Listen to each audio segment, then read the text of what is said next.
Hello, good afternoon, students. Welcome to my channel TES Teacher Education Hub. Now I am starting chapter number 11. 11 का topic है तीसरा topic है ये कि नेत्र एवं रंग का संसार। चैप्टर नंबर 11 है एनसीईआरटी क्लास 10 साइंस का। तो ये है कि दृष्टि के लिए हमारे दो नेत्र क्यों हैं, केवल एक ही क्यों नहीं। तो ये सवाल आपके मुख में आपके जहन में उठता होगा कि हमारे दो आंखें क्यों हैं, एक ही क्यों नहीं है। कई जीवों के तो एक ही एक होती है। तो देखिए, एक नेत्र की बजाय दो नेत्र होने के हमें अनेक लाभ हैं। इससे हमारा दृष्टि क्षेत्र विस्तृत हो जाता है। मानव के एक नेत्र का क्षैतिज क्षेत्र लगभग क्षैतिज दृष्टि क्षेत्र लगभग 150 डिग्री होता है। मतलब एक आंख बंद करके देखिए कि आपकी एक आंख कितनी दूरी तक देख सकती है। तो 150 डिग्री के एंगल तक हमारी एक आंख देख सकती है। फिर दूसरी आंख जब दो नेत्रों द्वारा यह लगभग 180 डिग्री हो जाता है। वास्तव में किसी मंद प्रकाशित वस्तु के संसूचन की सामर्थ्य एक की बजाय दो संसूचकों से बढ़ जाती है। ठीक है, किसी मंद प्रकाशित वस्तु के संसूचन की सामर्थ्य। इसलिए हमारे दो नेत्र बहुत लाभ के हैं। इसलिए भगवान ने हमें दो आंखें दी हैं कि 180 डिग्री के एंगल तक हम आराम से देख सकते हैं बिना गर्दन को हिलाए भी। 180 डिग्री एंगल दोनों आंखों से। शिकार करने वाले जंतुओं के दो नेत्र प्राय उनके सिर पर विपरीत दिशाओं में स्थित होते हैं, जिससे कि उन्हें अधिकतम विस्तृत दृष्टि क्षेत्र प्राप्त हो सके। जो शिकार करने वाले जंतु होते हैं, जैसे जंगल में शेर हुआ, बाघ हुआ, ये सब इनके दो नेत्र होते हैं, उनके सिर पर विपरीत दिशाओं में स्थित होते हैं। मतलब एक एक अपोजिट होते हैं, एक दूसरे के अपोजिट आंखें होती हैं शिकार करने वाले जंतुओं की, जिससे कि उन्हें अधिकतम विस्तृत दृष्टि क्षेत्र प्राप्त हो सके। इसलिए वो बहुत दूरी तक देख सकते हैं। वो लोग शेर और टाइगर जैसे जो जंगल में रहते हैं शिकारी जंतु, उनसे वो लोग हमसे भी ज़्यादा दूरी तक देख सकते हैं, इंसानों से भी ज़्यादा दूरी तक देख सकते हैं। इनका दृष्टि क्षेत्र बड़ा होता है क्योंकि उनके नेत्र सिर पर विपरीत दिशाओं में स्थित होते हैं, परंतु हमारे दोनों नेत्र सिर पर सामने की ओर स्थित होते हैं। इस प्रकार हमारा दृष्टि क्षेत्र तो कम हो जाता है, परंतु हमें त्रिविम चाक्षुकी का लाभ मिल जाता है। एक नेत्र बंद कीजिए, आपको संसार चपटा केवल दिव्यम लगेगा। मतलब एक आंख बंद करके देखिए तो आपको संसार ऐसा लगेगा चपटा केवल दिव्यम लगेगा, है ना, चपटा लगेगा। और मतलब ऐसा लगेगा कि दो ही डायरेक्शन में। लेकिन दोनों नेत्र खोलिए, आपको संसार की वस्तुओं में गहराई की तीसरी विमा दिखाई देगी, क्योंकि हमारे नेत्रों के बीच कुछ सेंटीमीटर का पृथक्करण होता है। इसलिए प्रत्येक नेत्र किसी वस्तु का थोड़ा सा भिन्न प्रतिबिंब देखता है। हमारा मस्तिष्क दोनों प्रतिबिंबों का संयोजन करके एक प्रतिबिंब बना देता है। इस प्रकार अतिरिक्त सूचना का उपयोग करके हम यह बता देते हैं कि कोई वस्तु हमारे कितनी पास है या दूर है। देखिए, इसमें बस यही समझाने की कोशिश की गई है कि दो नेत्र क्यों है, हमारे एक ही क्यों नहीं है। दो नेत्र से हम 180 डिग्री तक देख सकते हैं, ये बात तय है। और हमारी एक आँख केवल 150 डिग्री तक देख सकती है। तो दोनों मिलाकर 180 डिग्री देख सकती हैं आराम से। ठीक है, और एक आंख बंद करके आप चेक कीजिए तो आपको लगेगा कि ये जो संसार है वो चपटा केवल दिव्यम लगेगा, मतलब 2 डायरेक्शन लगेगा। लेकिन जब दोनों नेत्र से देखते हैं तो 3 डायमेंशनल हम देख सकते हैं, मतलब 3 दिशाओं में भी देख सकते हैं 180 डिग्री तक साफ साफ। तो हमारे नेत्रों के बीच कुछ सेंटीमीटर का अलग अलग होता है, मतलब कि विज़न अलग अलग होता है। इसलिए प्रत्येक नेत्र किसी वस्तु का थोड़ा सा अलग प्रतिबिंब देखता है। ठीक है, हमारा मस्तिष्क दोनों प्रतिबिंबों का संयोजन करके एक प्रतिबिंब बना देता है। हमारा नेत्र क्या करता है, संयोजन करके एक प्रतिबिंब बनाता है। इस प्रकार अतिरिक्त सूचना का उपयोग करके हम बता देते हैं कि कोई वस्तु हमारे पास कितनी पास है या दूर है। दृष्टि दोष तथा उनका संशोधन। दृष्टि दोष क्या होते हैं और उनका संशोधन क्या होता है वो देखते हैं। ये 11.2 टॉपिक है आपका नया। कभी कभी नेत्र धीरे धीरे अपनी समंजन क्षमता खो सकते हैं। ऐसी स्थितियों में व्यक्ति वस्तुओं को आराम से सुस्पष्ट नहीं देख पाते। नेत्र में अपवर्तन दोषों के कारण दृष्टि धुंधली हो जाती है। मतलब नेत्र में अगर दोष हो जाता है तो हमारी दृष्टि धुंधली हो जाती है, हमें धुंधला दिखाई देने लगता है। प्रमुख रूप से दृष्टि के 3 सामान्य अपवर्तन दोष होते हैं। ये दोष है निकट दृष्टि दोष मायोपिया और दीर्घ दृष्टि दोष हाइपरमेट्रोपिया।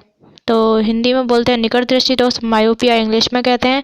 और दीर्घ दृष्टि दोष मतलब इसको इंग्लिश में कहते हैं हाइपरमेट्रोपिया। हाइपरमेट्रोपिया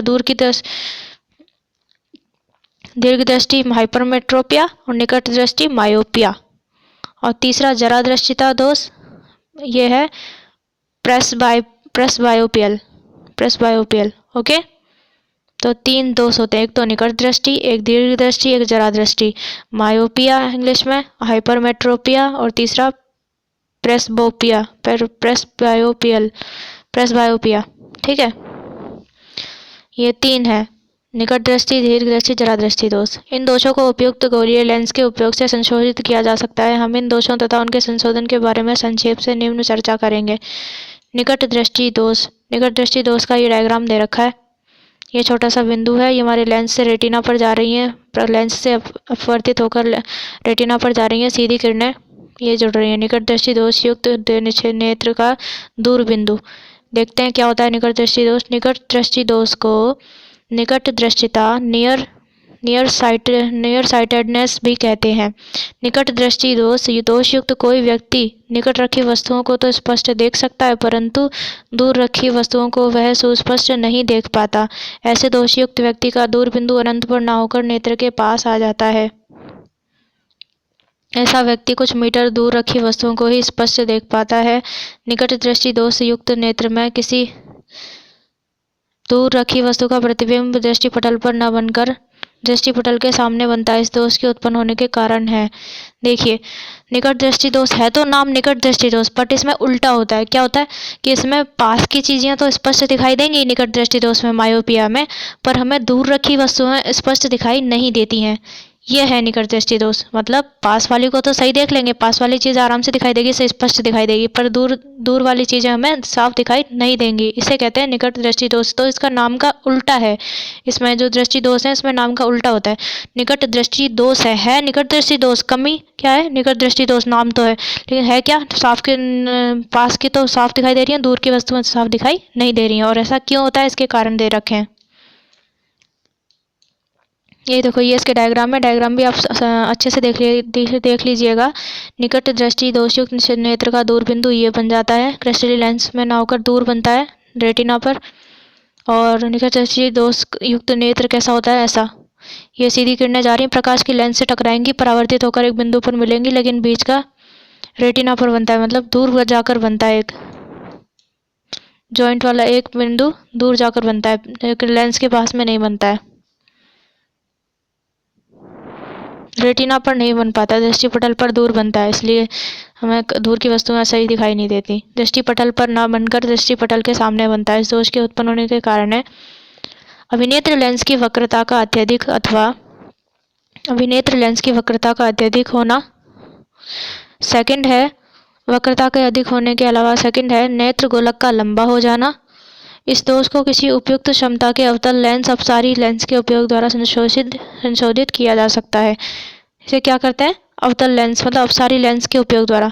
अगर हम अवतल लेंस लगवा लेंगे हमारी आंखों में, या अवतल लेंस का चश्मा पहन लेते हैं, तो इस दोष को दूर किया जा सकता है। निकट दृष्टि दोष में कौन सा लेंस लगवाना पड़ेगा, अवतल लेंस, अपसारी लेंस के उपयोग द्वारा संशोधित किया जा सकता है।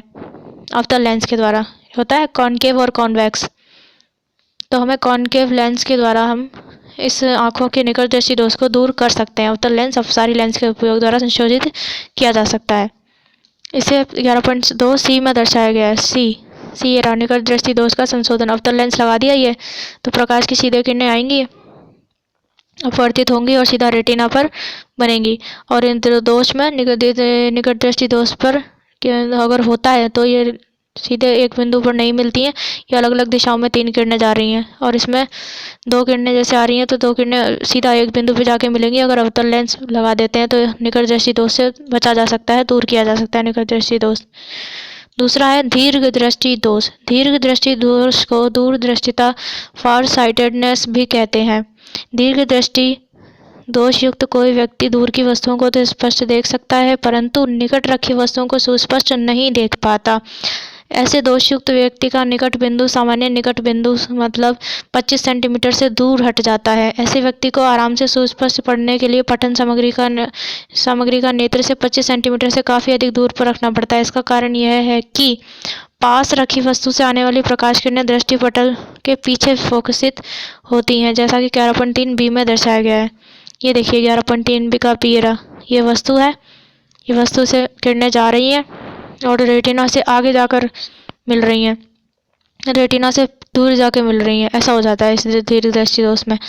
मतलब दूर की वस्तुएं साफ दिखाई नहीं देख सकते हैं, दूर की वस्तुओं को तो स्पष्ट देख सकते हैं दीर्घ दृष्टि दोष में, लेकिन पास रखी वस्तुएं दिखाई नहीं देती हैं दीर्घ दृष्टि दोष में। मतलब उसमें उल्टा हो गया, इसमें भी उल्टा है।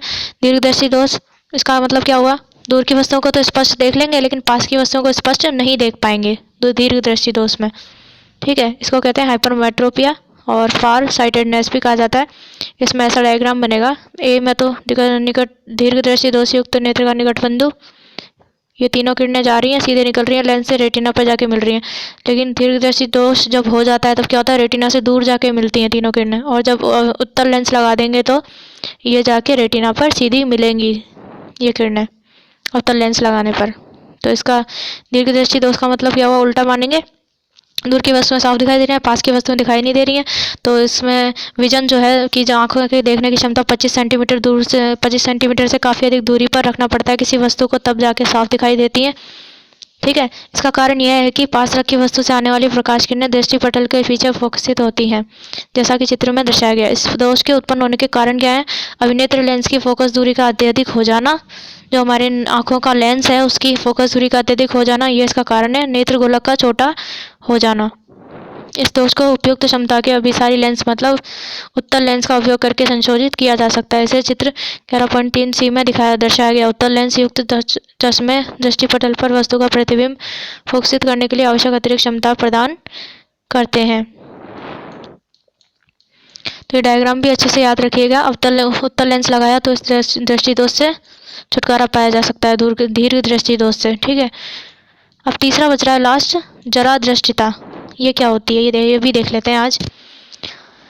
आयु में वृद्धि होने के साथ साथ मानव नेत्र की समंजन क्षमता घट जाती है। क्या हो जाता है, आयु में वृद्धि होने के साथ साथ मानव क्षेत्र की समंजन क्षमता घट जाती है। समंजन क्षमता क्या होती है, हमारे अभिनेत्र लेंस की वह क्षमता जिसके द्वारा वह अपनी फोकस दूरी को समायोजित कर लेता है हमारा नेत्र, हमारी आंख, तो उसे कहते हैं समंजन क्षमता। ठीक है, इसमें समंजन क्षमता घट जाती है। जरा दृष्टिता बड़े लोगों में ही होती है, मतलब हमसे एज्ड इंसानों में ही होते हैं। एज्ड पर्सन मतलब 40-50 लगभग एज वाले लोगों में होती है जरा दृष्टिता दोष, जिसे पाइसोर्बिया कहते हैं, पाइसोर्बिया। अधिकांश व्यक्तियों का निकट बिंदु दूर हट जाता है। संशोधक चश्मों के बिना उन्हें अपास की वस्तुओं को आराम से सुस्पष्ट देखने में कठिनाई होती है। इस दोष को जरा दूरदर्शिता दोष कहते हैं। यह पक्षमाभी पेशियों के धीरे धीरे दुर्बल होने तथा क्रिस्टलीय लेंस के लचीलेपन में कमी होने के कारण उत्पन्न हो जाता है।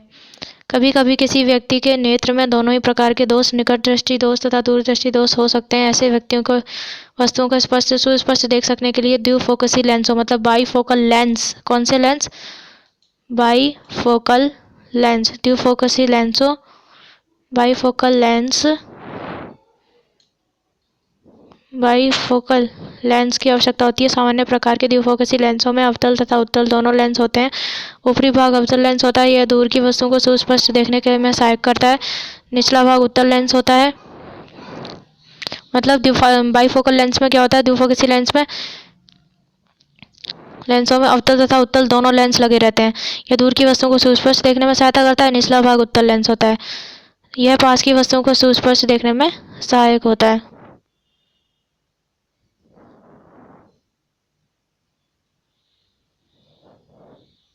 आजकल संस्पर्श लेंस अथवा शल्य हस्तक्षेप द्वारा दृष्टि दोषों का संशोधन संभव है। नेत्र की समंजन क्षमता से क्या अभिप्राय है, अब क्वेश्चन आ गए हैं तो मैं बताती हूँ। नेत्र की समंजन क्षमता बता ही दिया था। हमारे नेत्र के अभिनेत्र लेंस की वह क्षमता जिसके द्वारा वह अपनी फोकस दूरी को समायोजित कर लेता है समंजन क्षमता कहलाती है। ठीक है, यही पूछा समंजन क्षमता क्या होती है, समंजन क्षमता से क्या अभिप्राय है, परिभाषा ही बतानी है। हमारे नेत्र के अभिनेत्र लेंस की, हमारी आंख के अभिनेत्र लेंस की वह क्षमता जिससे वह अपनी फोकस दूरी को समायोजित कर लेता है वह समंजन क्षमता कहलाती है। निकट दृष्टि दोष का कोई व्यक्ति 1.2 मीटर से अधिक, सेकंड क्वेश्चन है, 1.2 मीटर से अधिक दूरी पर रखी वस्तु को सुस्पष्ट नहीं देख पाता है, तो इस दोष को दूर करने के लिए प्रयुक्त संशोधक लेंस किस प्रकार का होना चाहिए। निकट दृष्टि दोष है, इसका मतलब क्या होगा, वह निकट की वस्तुओं से देख लेता है लेकिन दूर की वस्तुओं को साफ नहीं देख पाता। तो इसके लिए हमें अपसारी लेंस की आवश्यकता होगी, मतलब अवतल लेंस की आवश्यकता होगी इसके संशोधन को दूर रखने के लिए। ठीक है, तो निकट दृष्टि दोष में, मायोपिया में अवतल लेंस की आवश्यकता होती है। अवतल लेंस मतलब कॉनकेव लेंस की आवश्यकता होती है इस संशोधन को दूर करने के लिए। तीसरा क्वेश्चन, मानव नेत्र की सामान्य दृष्टि के लिए दूर बिंदु तथा निकट बिंदु से कितनी दूरी पर होते हैं? देखो, निकट बिंदु दूरी तो 25 सेंटीमीटर होती है और दूर बिंदु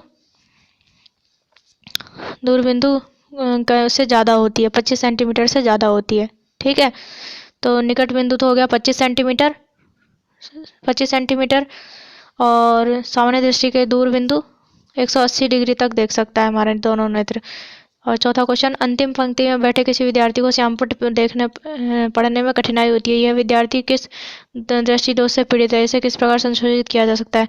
अगर ऐसा है, कोई बच्चा लास्ट बेंच पे बैठा हुआ है और उसे ब्लैक बोर्ड, जो सामने बोर्ड होता है, बोर्ड पे पढ़ाई करवाई जा रही है टीचर के द्वारा, अगर उसे साफ नहीं दिख रहा है लास्ट बेंचर को, इसका मतलब उसका कौन सा दोष है? उसके निकट दृष्टि दोष है। इसका मतलब वो पास की वस्तुओं तो देख लेता है, लेकिन बोर्ड पे लिखे कुछ भी जो पढ़ाया जा रहा है टीचर के द्वारा उसको नहीं देख पा रहा है। इसका मतलब उसे निकट दृष्टि दोष है। तो लिए अवतल लेंस की आवश्यकता होगी, कॉनकेव लेंस की आवश्यकता होगी। उसे अवतल लेंस का चश्मा पहनना चाहिए। ठीक है, तो ये हो गए हमारे क्वेश्चन आंसर और इतना टॉपिक। आज के लिए इतना ही दोस्तों, फिर अगले वीडियो में मैं आपको आगे पढ़ाऊंगी प्रिज्म से प्रकाश का अपवर्तन। Thank you guys for watching my video. Please support, like, subscribe and share.